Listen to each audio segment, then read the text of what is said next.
యేసు ప్రభువు నీ కొరకు రెండు చేతుల్లో ఏం కొట్టించుకున్నాడు?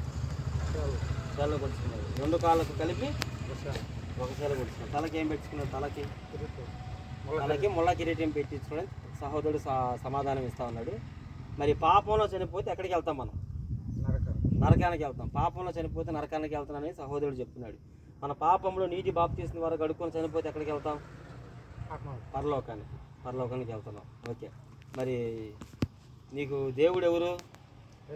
యేసుప్రభు. నిజంగా యేసుప్రభుగా? అది యేసుప్రభు తన దేవుడు అని చెప్తా ఉన్నాడు. మరి యేసుప్రభుని నమ్మిన తర్వాత ఇక పాత జీవితం మొత్తం కూడా వదిలేయాలి. ఇక మందు కానీ బీడీ కానీ మొత్తం వదిలేయాలి. కైనీ మొత్తం వదిలేయాలి. ప్రభుని నమ్మిన తర్వాత నమ్మకంగా ఉంటావుగా? ఆదివారం కలవాలి, ప్రభువుని మరి బైబిల్ వాక్యం వినాలి, ప్రార్థన చేసుకోవాలి, ఆరాధన కూడా చేయాలి. సహవాసం కూడా ప్రభువు నమ్మిన వాళ్ళతో సహవాసం చేయాలి. నమ్మకంగా ఉంటావు కదా? ఏదైనా ఇరుకు ఇబ్బంది వచ్చినా సరే నా దేవుడే నా పరీక్షగా అనుమతించాడు, తర్వాత నా జీవితాన్ని నా దేవుడు బాగుపరుస్తాడని విశ్వసించి తీసుకుంటున్నావు. ఎవరన్నా బలవంతం పెట్టారా? నీ ఇష్టపూర్వకంగా తీసుకుంటావా? ఇష్టపూర్వకంగా తీసుకుంటున్నావు. ఓకే, సో సంజీవులు ఇచ్చిన సాక్ష్యాన్ని బట్టి తనని ఎవరు బలవంతం చేయాలా? నేను పాపంలో చనిపోతే నరకానికి వెళ్తానని సహోదరుడు నా యేసు ప్రభు మరి నా కొరకు ప్రాణం పెట్టాడని చెప్తా ఉన్నాడు. ప్రాణం పెట్టి ఎన్నో రోజులు లేచాడు? మూడో రోజున తిరిగి లేచాడని చెప్తున్నాడు. సో ఇతడు ఇచ్చిన సాక్ష్యాన్ని బట్టి దేవుడు నాకు ఇచ్చే అధికారాన్ని బట్టి మరి ఇతనికి నేను బాప్తీసం ఇస్తాను. అలానే కళ్ళు మూసుకో, ప్రార్థన చేస్తాను. పరిశుద్ధుడా, ప్రేమ కలిగిన దేవాని కొందనాలు, స్తోత్రాలు ప్రభువా. సంజీవులన్న లోకంలో నేను పాపిని, పాపంలో ఉండి చనిపోతే ఖచ్చితంగా నరకానికి వెళ్ళాలి. యేసు నా పాపంలో క్షమించి తన రక్తము కార్చాడు, నన్ను ప్రేమించాడు.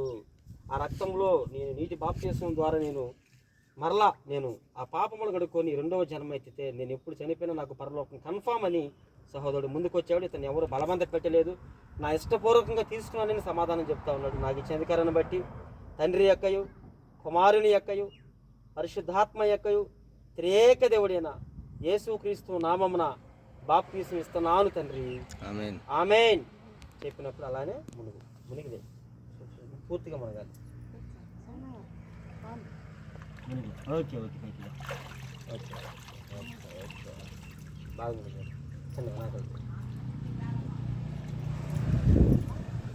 పరిశుద్ధుడా, ప్రేమ కలిగిన దేవానికి వందనాలు, స్తోత్రాలు ప్రభువా. తను పాత జీవితంలో ఉన్న పాపములు, శాపములు నా ప్రభు నీటి బాప్తీసం ద్వారా కడుక్కొని నా ప్రభు క్రొత్తగా ఇప్పుడు నీ ఎందుకు క్రొత్తగా జన్మించాడు కనుక ఈ బిడ్డని జ్ఞాపకం చేసుకోండి దేవా. ఈ బిడ్డకి యేసుక్రీస్తు నామములో యవహాను, బాప్తీసం ఇచ్చిన యవహాను అని పేరు నామకరణం చేస్తున్నాను.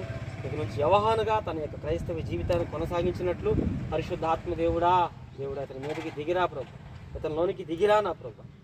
పాతి మొత్తం కూడా నా ప్రభు అతను మానుకోవడం నా ప్రభు అసాధ్యమైనప్పటికీ పరిశుద్ధాత్ముడా నీవే అతని మీదకి దిగవచ్చి వాటి అన్నింటిని కొట్టివేసి నా ప్రభు నీ కొరకు ఒక క్రైస్తవ సైనికుడిగా బ్రతికి కృపద ఇచ్చామని యేసుక్రీస్తు నామమున ప్రార్థించి ఇక జీవితాంతం బ్రతికున్నంత వరకు నీకు సాక్షిగా నిలబడే కృపద ఇచ్చామని అడిగి వేడుకొనుచున్నాము తండ్రి, ఆమేన్. అతని పేరు ఇక యవహాను. ఏం పేరు చెప్పండి అమ్మా? యవహాను. ఓకే, మంచిది. యవహానుగా ఇక దేవుడిని నామకరణం చేశాడు.